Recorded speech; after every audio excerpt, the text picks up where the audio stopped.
talking about what I call the multi-factor key derivation function, or MFKDF. And it's a difference in kind to password hashing or password-based key derivation functions like PBKDF that many of us at this village are used to either deploying defensively or for the most part, for the people here, trying to break password hashing or password-based key derivation. And so multi-factor key derivation is sort of a system I've been working on, a protocol that is a drop-in replacement to password-based key derivation that takes advantage of multi-factor authentication. So a bit about me, my name is Vivek Nair. I'm a PhD student at UC Berkeley studying applied cryptography. I'm also a researcher at IC3 at Cornell. And I was previously the founder of multifactor.com, a multi-factor authentication startup. I am also a Hertz Fellow and an NSF Fellow. And before we get started, I want to acknowledge that this research was funded by the National Science Foundation, the National Physical Science Consortium, the Fannie and John Hertz Foundation, and the Center for Responsible Decentralized Intelligence at UC Berkeley. We appreciate their support. So let's talk a little bit first about password-based key derivation. This might be repeat background for many of you who already have this knowledge, but just to for people who haven't used password-based key derivation, a password management service, something like LastPass or Dashlane, is a highly typical example of a setting where you would use password-based key derivation not just for hashing, but actually as a key derivation mechanism, actually to use the key. So to set up this problem setting of a password manager, I want to start by looking at a typical example of a naive implementation, an insecure way to build a password manager. So what you might have if you're, as a first attempt to build a password management service, is you would have a client device. You want to authenticate with the server, so you would send some information like a password to an authentication server. It would validate that and give you an authentication token in response to kind of signature, and then you would use that token to authenticate a request to a database to get back whatever your stored information is, right? Your passwords, for example. And okay, the idea is that without the right authentication token, you won't be able to get your information out of the database, so it sort of succeeds at restricting access to information. So this is the most basic approach, right? But two problems immediately with this approach. One is that passwords are notoriously insecure as a sole authentication factor, right? So if all you need is a password to get into the service, then of course you have things like credential stuffing, even brute force, password spraying style attacks. But a second problem is that databases are not perfectly secure in their implementations either, right? Particularly your client application might have SQL injection vulnerabilities or things like that that might allow you to bypass this authentication token and get data out regardless, right? And this is a practical concern if you look at someone like LastPass who has experienced major data breaches. An application of that size, it's hard to perfectly protect the data. So these are two kind of risks that a password management service might face with with this naive implementation. So what these services have done, they haven't ignored these problems. What they've said is that, okay, passwords are insecure, so we're going to add multi-factor authentication. So when you submit a request to the authentication server, you can't just use a password. You've got to add something like a TOTP code, like a Google Authenticator, or maybe a YubiKey. You've got to have something else with the password, and then you'll get the authentication token. And they've said, okay, databases, we can't guarantee it won't leak, so we'll use password-based key derivation, right? So instead of just storing your data in plain text, we're going to encrypt it in our database. But we're not going to use our own keys to do that, because then someone who hacks into our system might steal the encrypted data and the key at the same time. It kind of defeats the point. So we use password-based key derivation, where you, the user, your master password is also your key, right? We deterministically derive a key from your master password, and we use that to encrypt your data before storing it in a central location. So all right, problem solved, right? So passwords are insecure, we use multi-factor authentication. Databases are leaky, we use password-based key derivation. The only issue, and this is the current architecture, more or less, of something like LastPass. Right? The only issue is that these are not independent problems, right? These are related problems. In other words, if passwords are insecure, and that's why you need multi-factor authentication, then password-based key derivation is not a good solution to your second problem, right? In other words,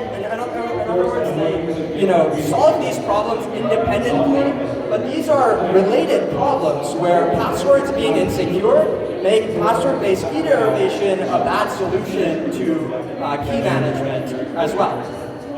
So the question we might ask is, can we link these solutions? Can we incorporate multi-factor authentication into the key derivation function itself, right? In other words, could we, instead of just deriving your key based on your password, use all of your authentication factors as part of the key, so that an attacker with just your password wouldn't be able to derive your key, wouldn't be able to get your data. And that is what multi-factor key derivation attempts to do. So multi-factor key derivation, as I mentioned, it takes all of your factors that you're probably using anyways, right? With something like LastPass, you're probably using some kind of multi-factor authentication anyways. So it takes the factors that you're already using, but now it allows you to use all of those factors when you're deriving a key. So in other words, with multi-factor key derivation, your data is directly protected by all of your authentication factors, not just your password. So as it stands, that's already a huge improvement over just password-based key derivation. But another thing we can look at, so this idea, right, in theory, seems perfectly obvious. You might even be wondering, why doesn't this exist already, right? Why is everyone using password-based key derivation right now? There's one problem in actually building something like this, which is that a password is fairly easy to derive a key from, right? Because it doesn't change, or it rarely changes. It's expected to be consistent from one login to another. And so if you have a fixed password, you can just use a deterministic one-way function, like a hash function, to turn that password into a static key, right? But now look at what your multi-factor authentication, look at what your secondary factors are in comparison, something like a TOTP code, right, which is literally expected to be different every single time you log in, right? So how do we take that code that's constantly changing and still get a fixed key out of it, right? We need this multi-factor key derivation function, despite the fact that your secondary factors might be constantly changing. We need it to still output the same key every time, right? Otherwise, you encrypt your data, the next time you got a different key, you can't access the data you just stored. And so this is a real challenge. Intuitively, it might even seem impossible that your TOTP code is always changing. We need a function that gives you the right key whenever you input the right code, but not whenever you input the wrong code, whatever that might be at the time of login. And so multi-factor key derivation function, MFKDF, presents a sort of clever but fairly simple solution to this problem of your secondary factors having dynamic inputs. And the way it works is what I call a key feedback mechanism. So you have as inputs what are called factor witnesses. So your witness for TOTP would be your 6-digit code at that time, right? If it's a password, your witness would just be the password. The witness is essentially whatever you would type in when you're logging in. And what we do is we have some public parameters to your key derivation function. You can think of this as being equivalent to a salt, right, in just a password-based key derivation. Except unlike a salt, this keeps changing. This value is going to be different. So you have to have in your database where you normally store salt, you have some value that you're going to update every time you log in. And what we do is we sort of split that into factor-specific material. And then in this multi-factor key derivation function, there are sub-functions called factor derivation. And that's how you get specific functions for each factor. That's how you can specifically support TOTP or specifically support YubiKeys. So we have different constructions for all the factors you might want to use.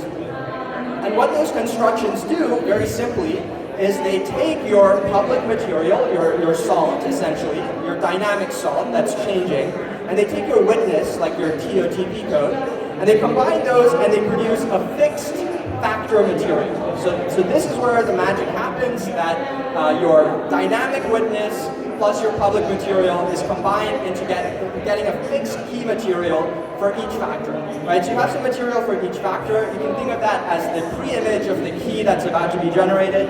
And now it's as simple as combining that using a normal key derivation function, like a password-based key derivation function on top of that, and now you get your fixed key, right? And so this is sort of the end of the key derivation. But what we have to do now is set up our next key derivation. So I mentioned that the public material keeps changing. And so what we do is we use something called a key feedback mechanism, where now that we've derived our key, we actually use that key to set up the next key derivation. So we have the factor update functions that take your final derived key, and they use that to create the next public material, the next salt, you can think of it, right? And then that is what you would store in the database. And so the next time you log in, you use that as the input here at the top. Instead of this, you use this next time. And then it proceeds as, as many derivations, as many logins as you need to do. You can repeat that process. So this is the general structure. To make it clearer, let's look at a specific example of HOTP, right, of Google Authenticator, essentially. Right? So in the case of Google Authenticator, what would this look like? You have a 6-digit code, but it's going to be different every time you log in. Well, what would essentially happen is in this public material, you're storing an encryption of your HOTP key, your secret, HOTP secret, encrypted under your final derived key. And so this, as it stands, doesn't result in any loss of security, because in order to get this value, you need the ultimate derived key, right? And if you can get that key, the game is over already. And what we want, right, skipping to the output, is we want the output of this key material to always be the same. So our key doesn't change even though the input is changing. So let's say when we set this up, we've chosen that no matter what we input, we want 333 to be the dynamic, to be the static output of the factor function. And let's say 555555 is what our next HOTP code is going to be. Well then, right here in the factor material, we would have already in the previous derivation stored the delta. So we would have said, we expect the next HOTP code to be 222222 away from what we want our fixed value to be. So we've stored that ahead of time. And now the factor derived function simply has to combine what you provide as the witness, combine the stored delta, and it's getting out the fixed key material. Right? And then so to now set up the next derivation, so we, at this point, right, we've got the fixed material, so we have derived the key, right? We got what we need to derive the key, the multi-factor key, and now we just set up the next derivation by saying, okay, I increment my HOTP counter, so I know the next code is going to be 888888, let's say, and so now I update the delta now needs to say 555555, and so I store that in this final key material, in this final public material, right? And so I update my database. And the next time I log in, I'm going to put 888888 here, and I'm still going to get 333333, so my key didn't change. But note that, even storing this delta doesn't leak any information. It's a modular arithmetic. So I say that, the next code is going to be 222222 away from the next secret. Well, you don't know what the next code is, you don't know what the next secret is. Telling you the difference between those two in a modular sense, doesn't give you any more information towards finding those actual values. So this is a concrete example. Now, we have done this kind of construction for all of the factors that people care about, for TOTP, for YubiKeys, even for things like SMS and email. And I'm not going to go through the specific constructions for all of these, but there's a lot of symmetries to this HOTP construction here. But the gist of it, right, is that no matter what multi-factor authentication you're using, we have a construction that will, with some public material, turn that into a fixed key. So whatever factors you're using can be incorporated as part of the key derivation process, such that now you won't be able to get that final key, this final output here, unless you have supplied all of the correct factors as inputs to this function, not just the correct password. And so yeah, so here are some of the other factors. This includes out of N, like SMS and email. It includes recovery codes, security questions, YubiKey, etc. You can do biometrics.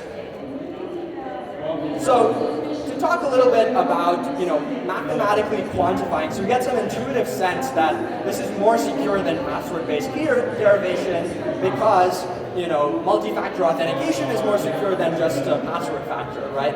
But to quantify, password-based key derivation or password hashing equivalently has this property of being intentionally inefficient, right? In the case of PBKDF, you might do 100,000 rounds of SHA-256 in order to make it much harder to brute force this key by trying a lot of passwords, but still being relatively unnoticeable amount of work for your end user who knows the correct password. Right? And so multi-factor key derivation inherits this property, but it does so on top of the entire collected set of factor inputs. And this is important that the difficulty is added on top of the combined inputs of all of your factors, because it means if you were to attack this key, you can't attack the factors individually, right? You can't try to brute force the password and then brute force the authenticator and then brute force the other factor. You have to simultaneously correctly guess all of the user's authentication factors in order to brute force the key. And if you get the wrong key, there's no way to know which of the factors were wrong, right? That resulted in the key being wrong. You just have to keep trying every possible combination of every input until you get the right key. And that's why you get an exponential security improvement, because you're getting, you're adding the entropy of all of your factors together, right? So let's say it takes 2 to the 40 guesses to get a password. Let's say it takes 2 to the 20 guesses to get a Google Authenticator code. Your amount of guesses to get this is not 2 to the 40 plus 2 to the 20, right? It's 2 to the 60, right? So you're getting an exponential improvement by incorporating the factors that your users are probably already using in a secure application, but just incorporating it into the key derivation now.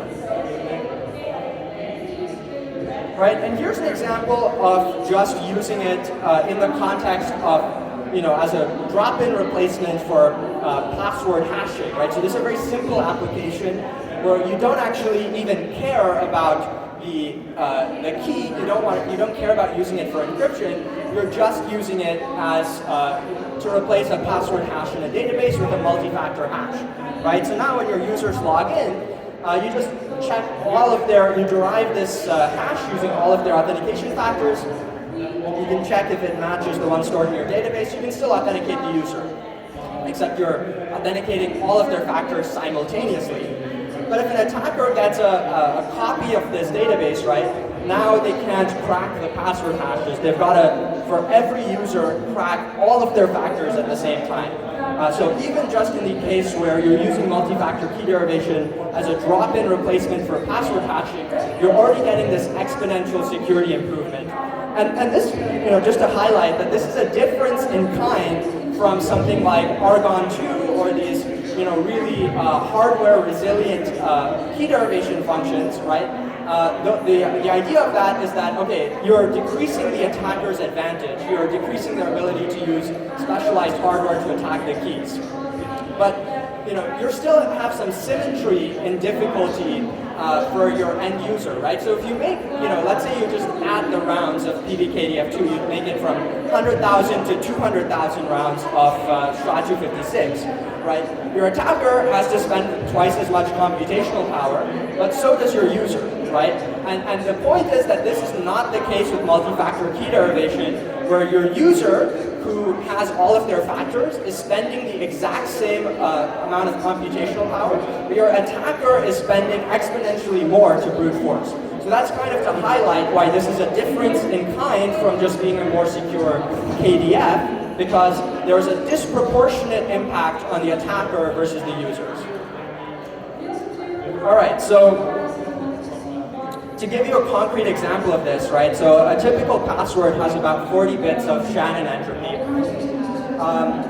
If you have an attacker that can brute force a password-derived key in 1 hour, this attacker will take something like 10 to the 100 years to brute force a multi-factor derived key with passwords, YubiKey, and authentication code as your 3 factors, right?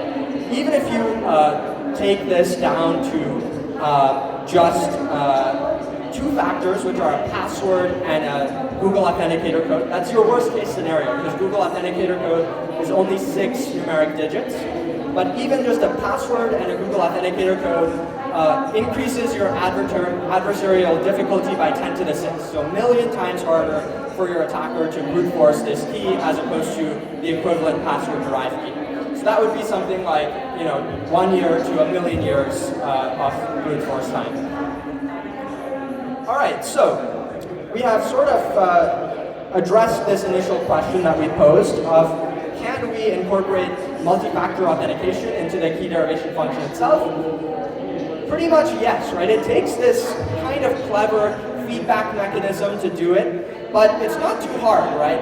And I'm going to tell you performance results in a bit. But just to give you a preview, the computational overhead over something like password-based key derivation is something like 10 milliseconds, 12 milliseconds, an imperceptible overhead. So basically, yes, right? We can solve this problem. But we can actually do better, right? Because there's another major problem with password-based key derivation that I haven't talked about. It's almost a laughable, problem once I reveal it, which is, and some of you may have been wondering this already, which is, what happens if users forget their password, right? Which, in fact, users forget their password all the time, right? Most people, especially a complex password for, something like a password manager, which you cannot store in the password manager, right? People are going to forget that password all the time. And so what happens? Do you lose access to your data? I mean, your key, encryption key, is literally based on your password. So presumably, if you forget your password, your data is gone, right? And the answer is maybe yes, right? If you want to implement it in that way, you could just say, you better not forget your password, or you got to make a new account. But in fact, this type of answer is in general untenable to companies like LastPass. Their users end up forgetting their password too much, and it would cause a lot of problems if you lose all your stored passwords every time you forget your master password. So instead, what companies like LastPass do, I swear this is actually what they do, is they use this standard called NIST SP 857, this key recovery standard, where you have your user data that is encrypted by what's called a data encryption key, right? And it's just a randomly generated key for encrypting your data. And then you store that data encryption key encrypted with your password-derived key, right? So that's how so if you're logging in normally, you derive your password-derived key, you decrypt the data encryption key, and then you decrypt your data. But then you also store your data encryption key encrypted with a master key on some server, right? And the problem is that you're creating a central point of failure. In fact, you're pretty much defeating the entire purpose of password-based key derivation when you say, well, actually users might forget their password, so we're going to keep a master key in our back pocket that also decrypts the data, right? You're back to where you started, where there's this central point of failure that can get access to all of your users' data. But as it stands, what choice do companies like LastPass or anyone using password-based key derivation, what choice do they have? If they need to be able to access the data even when a user forgets their password, then there has to be some kind of backdoor, right? So they say, okay, we'll be super careful with how we handle this master key, but that's still not a great solution. Well, with the multi-factor key derivation system we just set up, there's a pretty clear cryptographic way to solve this, right? So if you think about how your password recovery process works right now, it would typically be something like, okay, I forgot my password, so I'm going to use my multi-factor authentication and some other factor, like some security questions or recovery code. I'm going to use some other alternative factor to prove that I'm me and use that to, recover the factor that I forgot, recover my password, for example. Well, with multi-factor key derivation, we can actually make this explicit by doing what's called threshold multi-factor key derivation. And the idea is just that instead of requiring, let's say you set up 3 factors to derive a key, you can set up using a primitive called Shamir's secret sharing, pretty common cryptographic primitive. You can set this up so that I have a multi-factor derived key. I still need 2 factors to derive the key, but any 2 of the 3 I set up will be sufficient to derive the key. So when I'm logging in normally, I can use my password and TOTP code, and those 2 alone will be enough to derive the key. Let's say that I forgot my password, then I can use the TOTP code and a recovery code, and I can also derive the same key, right? Any 2 factors. And similarly, if I forgot the TOTP code, then I could use the password and the recovery code. So the idea is just by changing on the client side how this key derivation function works a little bit, adding this concept of any 2, or it doesn't have to be 2, it could be any 4 out of 5, it could be any 3 out of 7, whatever you want to do, whatever threshold. But any n factors, or any k out of n factors can derive the key. This already lets you bypass the need to have this master key for recovery, because now on the client side, users directly present their primary factor and their recovery factor and recover whatever factor they lost. So it's exactly the same thing as how the recovery works right now, where you got some alternative factors that you use to recover the one you forgot, but it's doing that cryptographically instead of having some server somewhere that sort of enforces this recovery process. So this is another huge improvement over password-based key derivation, right? We have just exponentially more security, but now we're eliminating the last central point of failure, this master recovery key, and having everything, decentralized, trustless, with no security assumptions. And believe it or not, we can actually do one step better, right? So there's one more trick up our sleeve when it comes to multi-factor key derivation, which is what's called key stacking. And so we've talked about a bunch of factors like passwords, TOTP codes. Well, it turns out you can actually use a key as a factor as well. So if I replace one of these factors with its own key, right, and using the key as a factor, well, that key could itself be a multi-factor derived key with its own set of factors, right? And I can still use this threshold concept where the key is a factor, the TOTP is a factor, the password is a factor. Any 2 of those, let's say, can derive a key. Well, what this lets me do is it lets me set up these very rich policies for which combinations of factors should be able to derive a key.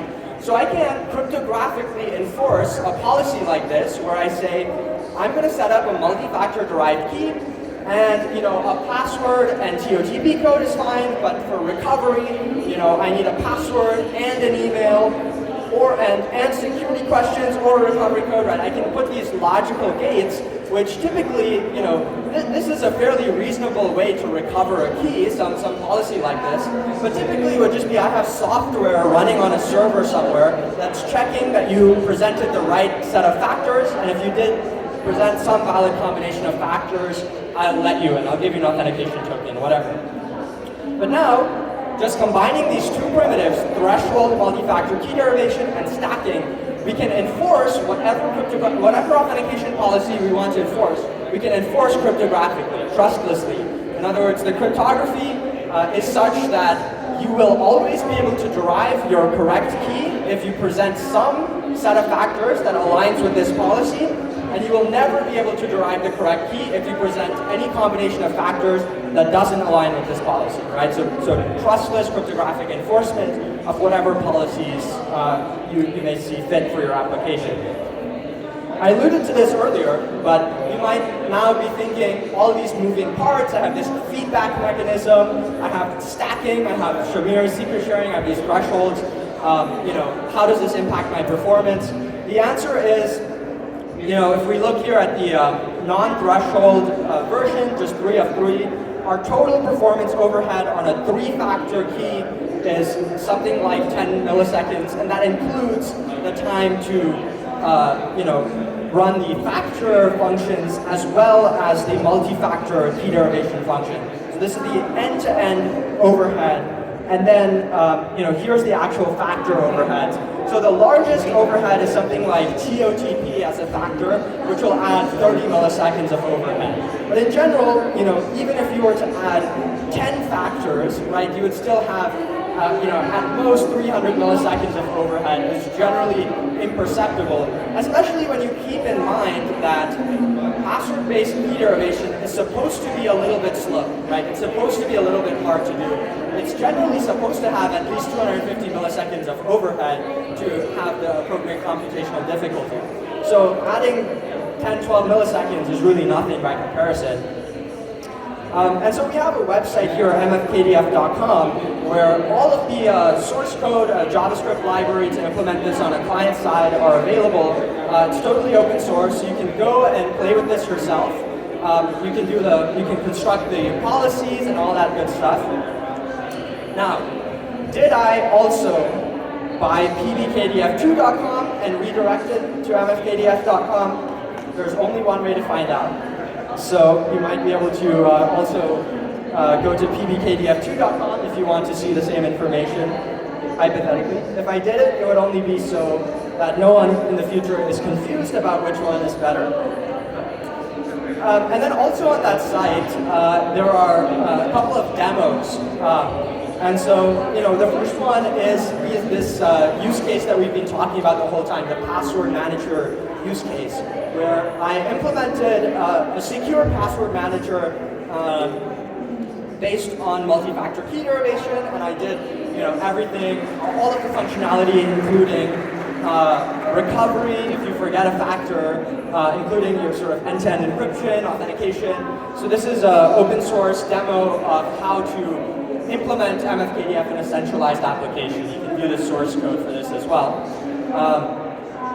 And this also uses email as one of the factors. The way it works is it's using the encryption key off your email provider to hide a secret. But you can go see how that works as well if you want to dive in. This other demo is pretty cool. It's a completely decentralized application built on MFKDF. And the reason you can do that is because recall that this public key material, the only thing you need to store in a database, this public key material, there's no trust assumptions associated with that. So my public material for my key, I could store it openly on a blockchain and not worry about someone using that to derive my key without knowing my authentication factors. And based on that, we were able to build a multi-factor key derivation-based cryptocurrency wallet. Now, this is something you would never consider using password-based key derivation for, right? Not only because someone only has to guess your password to steal all your cryptocurrency, but also because if you forget your password, you lost all your cryptocurrency, right? But now we solve these two problems with multi-factor key derivation. You can use strong factors like YubiKey, and also you have this ability to recover from forgetting one of your factors. So now it's actually feasible, for example, to build a wallet based totally on multi-factor key derivation. And the way this is working in our demo is it's actually storing your public material on IPFS. And then when you want to log into your wallet, you just put your IPFS hash as your username, and then you log in like you're logging into Coinbase. You log in with a password, you log in with an SMS or a YubiKey or whatever as your second factor. But instead of your key being stored anywhere, you're logging in and you're actually deriving your wallet key and getting access that way. Right? And so this is just one example of a situation where multi-factor key derivation allows these unique applications where you get all the benefits of a custodial wallet. You get MFA with familiar factors, you get the ability to recover from a forgotten factor, you get portability, but you also get this totally decentralized trustless system where you're not relying on someone to store your currency, cryptocurrency for you and having to trust them. And this is one interesting application, but it's more to illustrate that not only do you get the ability to improve centralized applications where you would be using password-based key derivation, right? Not only can you make password managers stronger, cloud storage stronger, you can also use MFKDF to build applications that really wouldn't be possible with password-based key derivation. So you have both improvements to current systems, and you've got the ability to do new systems. And just to highlight that further, PVKDF2 is a widely used primitive currently. Despite all its flaws, PVKDF2 is a major part of WPA and WPA2 wireless protocols. It's a part of the iOS operating system, the Windows operating system.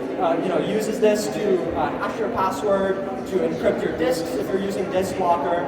And so MFKDF can be a drop-in replacement to all of these systems, right? You can imagine a wireless network, a Wi-Fi network, where you're actually able to authenticate to the network not just with a password, but with multi-factor authentication. If you want to have a really secure network, you could now be using your YubiKey or your Google Authenticator or whatever to encrypt your network traffic or to encrypt your disk of your operating system, right? All these places where we see PVKDF2 right now, we can swap it out for MFKDF and add multi-factor authentication to those systems.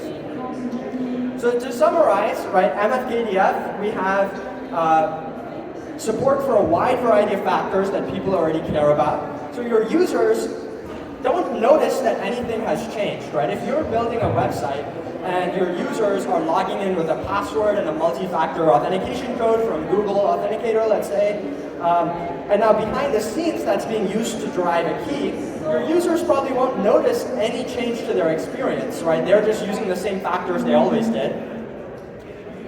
But on the back end, by using this function, you're getting an exponential improvement in your brute force difficulty while leaving the time virtually unchanged for your user, right? And then, as I mentioned, now you also get the ability to recover from a lost factor without having a central master key, which is what you need to have right now.